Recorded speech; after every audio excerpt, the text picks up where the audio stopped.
নিশিপুর গ্রামে চাপা নামে এক মেয়ে থাকতো। চাপা যখন ছোট ছিল তখন তার মা মারা যায়। এরপর চাপার বাবা আরেকটা বিয়ে করে। তার সৎমা মালতী তাকে দিয়ে সব কাজ করাতো। চাপাও কোনো কথা না বলে মুখ বুজে সব কাজ করে দিত। চাপার একটা ছোট বোনও ছিল, তার নাম ছিল রানী।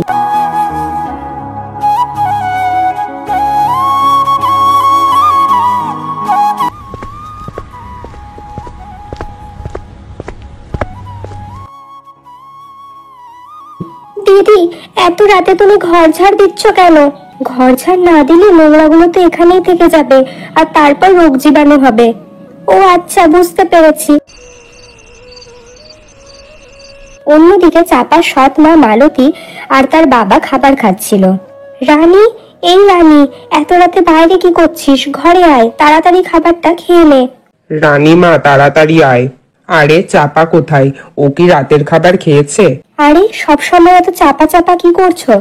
খাবার সময় এত কথা বলা ঠিক নয়, চুপচাপ খাবার খাও। এরপর তারা খাবার খেয়ে ঘুমিয়ে পড়ে। অন্যদিকে চাপা ঘর ঝাড় দিয়ে ঘরের সব কাজ করে, তারপর খেতে বসে। আরে, এই আওয়াজগুলো কিসের আসছে? চাপা যখন খাবার খাচ্ছিল তখন বাইরে থেকে কিছু একটা আওয়াজ সে শুনতে পায়। মনে হচ্ছে বাইরে কোনো জন্তুর আওয়াজ। কালকে সকালে গিয়ে দেখতে হবে। অনেক রাতে খাবার খেয়ে চাপা ঘুমিয়ে পড়ে। অনেক রাতে ঘুমানোর কারণে সে সকালে উঠতে পারে না। আরে চাপা, এই চাপা, দেখ কত বেলা হয়ে গেছে, এখনো তুই ঘুমোচ্ছিস? না না মা, আসলে আমার উঠতে একটু দেরি হয়ে গেল। আমি এক্ষুনি সব কাজ করে দিচ্ছি। উঠান ঝাড় দিতেই এত বেজে গেল, আর তুই এখনো রান্নারও জোগাড় করিসনি। ওদিকে ছোট বোনটা কি খাবে? জামা কাপড়ও তো কাঁচা হয়নি। মা, তুমি কোনো চিন্তা করো না, আমি এখনই যাচ্ছি, সব কাজ করে দেব।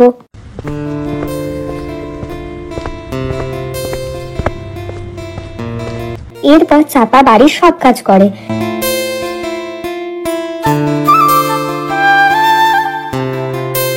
সব কাজ সেরে সে জল আনতে যায়।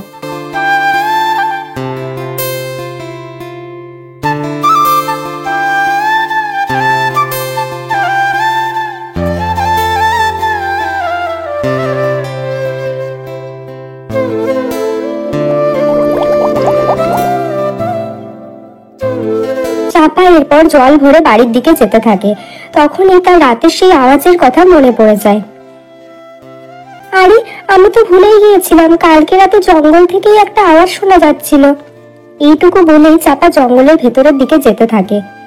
কোথাও তো কিছু দেখতে পাচ্ছি না, কিন্তু রাতে যে আওয়াজটা শোনা গেল, ওটা তো কোনো পশু পাখির আওয়াজ বলেও মনে হচ্ছিল না। এই সময় চাপার পায়ে একটা পিঁপড়ে কামড়ে দেয়। তখনই তার হাত থেকে জলের কলসিটা মাটিতে পড়ে যায়। কলসির সব জল নিচে পড়ে যায়।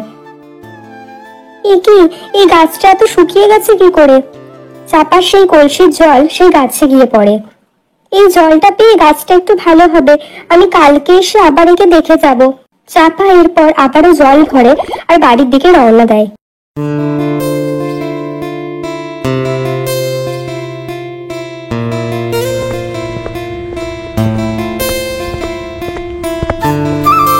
কি রে চাপা, এত বেলা অব্দি কোথায় ছিলি? এদিকে রান্না হয়নি, আর তুই ওদিকে ঘুরে ঘুরে বেড়াচ্ছিস? মা, আসলে কলসি থেকে জলটা পড়ে গিয়েছিল, তাই আবার জল ভরে আনতে একটু দেরি হয়ে গেল। থাক, তোকে আর অজুহাত দেখাতে হবে না, তোর তো কথা শেষ নেই। এখন জলটা রেখে তাড়াতাড়ি কাজগুলো সেরে ফেল। জামা কাপড়গুলোও কাঁচা বাকি আছে, তাড়াতাড়ি ওগুলো কেচে দে।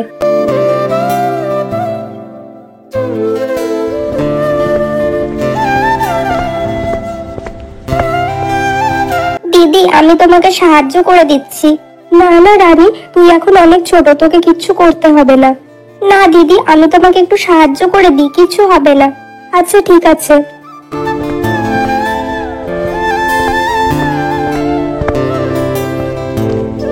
ও আচ্ছা, তাহলে তুই এখানে আমার এই ছোট্ট মেয়েটাকে দিয়ে কাজ করাচ্ছিস? না না মা, তুমি আমাকে ভুল বুঝছো।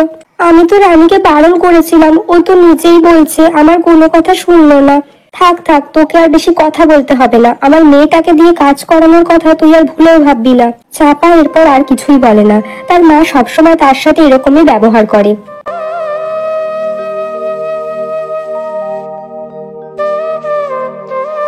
এরপর চাপা বাসন মাজছিল। তখন তার ছোট বোন রানী সেখানে চলে আসে। দিদি, আমাকে তুমি ক্ষমা করে দাও, আমার জন্য তোমাকে মার কাছে এত কথা শুনতে হলো। না না রানী, তোর এতে কোনো দোষ নেই, আসলে ভুলটা আমারই। আমি যদি তখন তোকে কাজ করতে না দিতাম তাহলে তো ভালো হতো। তুই এসব নিয়ে ভাবিস না। দিদি, তুমি আমার সাথে চলো, আমি তোমাকে একটা জিনিস দেখাবো। কি দেখাবি রানী? তুমি চলো না আমার সাথে।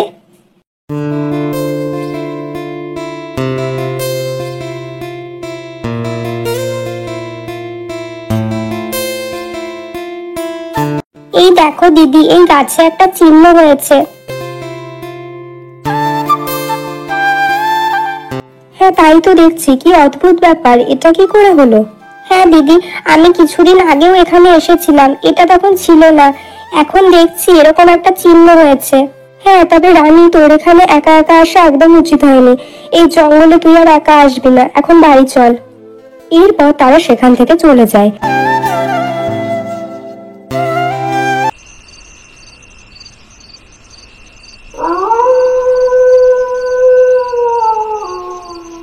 রাতের বেলা যখন চাপা ঘুমিয়েছিল তখন সে আবারও ওই একই রকম অদ্ভুত শব্দ শুনতে পায়। এরপর তার ঘুম ভেঙে যায়। আরে, আবারও সেই আওয়াজ। জানি না এটা কিসের আওয়াজ, কিছুই তো বুঝতে পারছি না। কালকে সকালে আবার একবার গিয়ে দেখবো।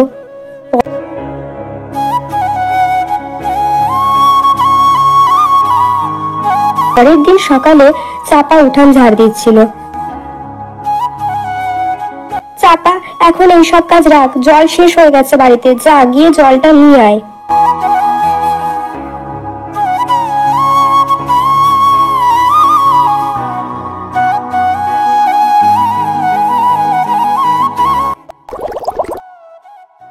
কালকে রাতে এই অদ্ভুত আওয়াজটা জঙ্গল থেকেই আসছিল, একবার গিয়ে দেখে কিসের আওয়াজ। জঙ্গলে গিয়ে চাপা এদিকে ওদিকে দেখে, কিন্তু সে কিছুই খুঁজে পায় না। বুঝতে পারছি না রাতের বেলা জঙ্গল থেকে এরকম আওয়াজ কে করে। চাপা এরপর গাছটার দিকে দেখে, গাছটাতে ধীরে ধীরে পাতা গজাচ্ছিল।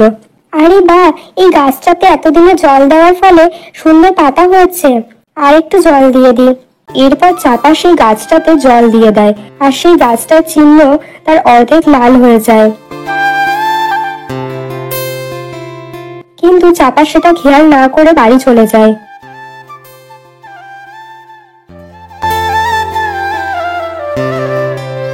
রাতের বেলা চাপা কাজ করছিল, তখন তার বোন তার কাছে আসে। দিদি, তোমাকে মা বাবা ডাকছে।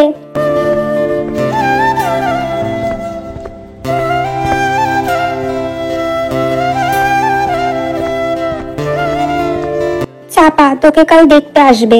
হ্যাঁ মা, সবকিছু ঠিক থাকলে তোকে বিয়ে দিয়ে দেব। যদিও সে তার মা বাবার কোনো কথা শুনে কিছু বুঝতে পারে না, সে চুপচাপ থাকে। পরের দিন চাপা জল ভরতে যায়, এরপর সে গাছটার কাছে যায়। হে ভগবান, এ আমি কি দেখছি, একদিনেই গাছটা এত বড় হয়ে গেল, আর একটু জল দিয়ে দি। চাপার জল দেওয়াতে সেই গাছটা একদিনে অনেকটা বড় হয়ে গিয়েছিল। চাপা তার কলসিটা রেখে সেই গাছের নিচে বসে পড়ে। বাহ, কি সুন্দর ছায়া, আর কি সুন্দর শীতল জায়গাটা।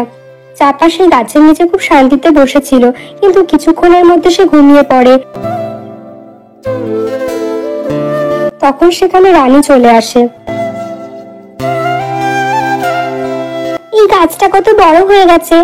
দিদি, তুমি এখানে ঘুমোচ্ছ, ওদিকে কত কিছু ঘটে গেল। ও, আমি এখানে ঘুমিয়ে পড়েছিলাম, আমার তো মনে ছিল না। হঠাৎ করে এখানে বসলাম আর চোখটা লেগে গেল। আর বাড়িতে কি হয়েছে? তোমাকে তো দেখতে লোক এসেছিল একটা, তুমি ছিলে না, তাই বলে উনি চলে গেল। এ কি হয়ে গেল? এখন তো বাড়িতে গেলে মা জানি না আমাকে কি করবে। হে ভগবান, এটা কি হয়ে গেল? আমি তো বুঝতেই পারলাম না যে কখন আমি ঘুমিয়ে গেলাম। দিদি, তুমি এত ভেবো না, যা হয়েছে ভালোই হয়েছে। কেন রানী, তুই এরকম বলছিস কেন? আরে দিদি, যে তোমাকে দেখতে এসেছিল সে খুবই বুড়ো, তুমি ওই বুড়োটাকে বিয়ে করলে তুমি কখনোই ভালো থাকতে না। অনেক দেরি হয়ে গেছে, এবার বাড়ি চল।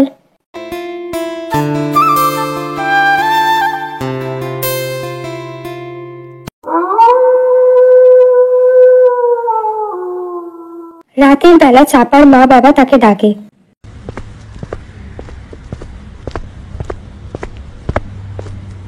চাপা, তুই জানিস না তোর জন্য আমি কত কষ্টে একটা সম্বন্ধ জোগাড় করেছিলাম, আর তুই এটা কি করলি, আমার নাক কাটিয়ে দিলি তুই। এখন আর এসব কথা বলে কি হবে?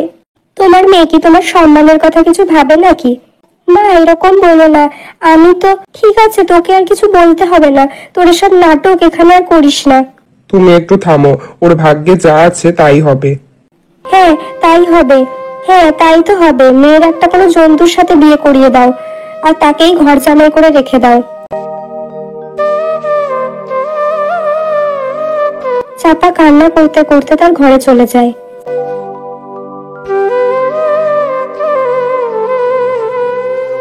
হে ভগবান, তুমি আমার কপালে আর কত দুঃখ লিখে রেখেছো। আমি আর এসব সহ্য করতে পারছি না।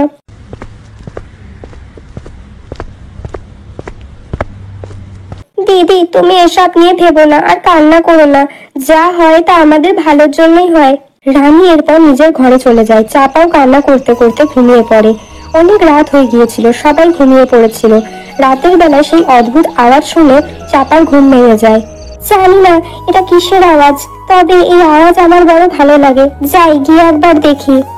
এইটুকু বলে চাপা বাড়ির বাইরে বেরিয়ে যায়। চারিদিকে নিস্তব্ধ, বাইরে একটা লোকও নেই। চাপা সেই আওয়াজের খোঁজের জন্য নদীর কিনারে সেই জঙ্গলে চলে আসে। সেই অদ্ভুত আওয়াজ মুগ্ধ হয়ে চাপা শুনতে থাকে।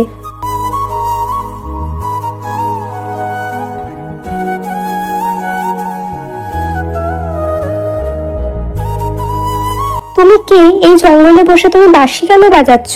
আমি রতনপুরের রাজকুমার, এই গাছে আমার প্রাণ আছে, আমি এই গাছে বন্দি। তুমি এসব কি বলছো? তুমি একটা মানুষ, এই গাছে কি করে তোমার প্রাণ হতে পারে? এটা আমিও বিশ্বাস করতাম না। আমার রাজ্যে একটা কথা বলা গাছ ছিল, আমি ওকে বিশ্বাস করিনি। আমি ভেবেছিলাম এটা কোনো জাদুটোনা হবে। আমি ওকে নিয়ে হাসি তামাশা করেছিলাম, আর সে রেগে গিয়ে আমাকে অভিশাপ দিয়েছিল যে আমি সবসময়ের জন্য একটা গাছে বন্দি হয়ে যাব, আর গাছে জল না পড়লে আমি জলের অভাবে মারা যাব। আর সেটাও সে বলেছিল যে কোনো মেয়ে যদি আমাকে জল দিয়ে দেখাশোনা করে তাহলে আমি প্রতি রাতে মানুষ হতে পারবো, কিন্তু দিনের বেলা আবার আমি গাছে বন্দি হয়ে যাব। এসব আপনি কি বলছেন রাজকুমার? দিনের বেলা আপনি আবারও গাছে বন্দী হয়ে যাবেন? কিন্তু এইভাবে কি করে থাকবেন আপনি? আপনি কি আর কোনোদিনও আগের জীবন ফিরে পাবেন না? হ্যাঁ, আমি আবারও আগের মতো পুরোপুরি মানুষ হতে পারবো। কি করে হতে পারবেন সেটা? তুমি আমাকে পুরোপুরি আবার মানুষ করে দিতে পারবে। আমি কি করে পারবো? আমার কাছে তো কোনো জাদুর শক্তি নেই। যদি তুমি দিনের বেলায় এই গাছের সাথে বিয়ে করে নাও তাহলে আমি আবার আমার আগের জীবন ফিরে পাবো।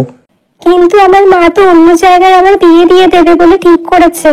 আমি আমার মা বাবার অবাধ্য হতে পারবো না। তুমি এটা না করলে তাহলে আমাকে সারা জীবন এই গাছেই বন্দি হয়ে থাকতে হবে। তুমি আমার প্রাণ বাঁচিয়েছো, আমি জানি তুমি আবার আমাকে মানুষ করবে। এইসব কথা বলতে বলতেই তখনই সকাল হয়ে যায়। রাজকুমার আবার গাছের মধ্যে চলে যায়। সকাল হবার পরেও চাপা বাড়ি যায় না, সে ওই গাছের সামনেই দাঁড়িয়ে থাকে। চাপার মা বাবা সেখানে এসে তাকে বকতে থাকে। চাপা কোনো কিছু খেয়াল করে না। চাপার বাবা তার কাছে আসে। মা, তুই বাড়ি চল। আমি বুঝতে পেরেছি তোর সাথে ওইভাবে কথা বলাটা আমার উচিত হয়নি, তুই আমার সাথে বাড়ি চল মা। এত ভালোভাবে কথা বলার কিছু হয়নি। ওর খিদে পেলে ও একাই বাড়ি চলে আসবে। মা দেখ, এরকম করিস না, তুই বাড়ি ফিরে চল। এইভাবে বাড়ির বাইরে থাকাটা ঠিক নয় মা। আরে, যখন এই গাছের সাথে এতই ভাব তাহলে এই গাছকেই বিয়ে করে নে আর এখানেই থাক। আর এমনিতেই তোমার মেয়েকে বিয়েই বা করবে কে? হ্যাঁ মা, তুমি ঠিকই বলেছো। আমি এই গাছকেই বিয়ে করব। আমার এই গাছের সাথেই বিয়ে দিয়ে দাও, তারপরেই আমি বাড়ি যাব। মনে হয় এই মেয়ে পাগল হয়ে গেছে। না না মা, আমি পাগল হয়ে যাইনি। আমি আজকে তোমার জন্য বাড়ির কাজ করিনি। আমি তোমার জন্য রান্না করিনি, বাসন মাজিনি, কাপড় কাচিনি। আমি তোমার কোনো কাজ করে দেইনি। তাই জন্য কি আমি তোমার কাছে পাগল হয়ে গেলাম? এসব তুই কি বলছিস চাপা? কিছু না। ও যখন বলছে তখন তুমি আর আপত্তি করো না। ওই গাছের সাথে ওর বিয়ে দিয়ে দাও। কোনো উপায় না দেখে চাপার মা বাবা সেই গাছের সাথে তার বিয়ে দিয়ে দেয়।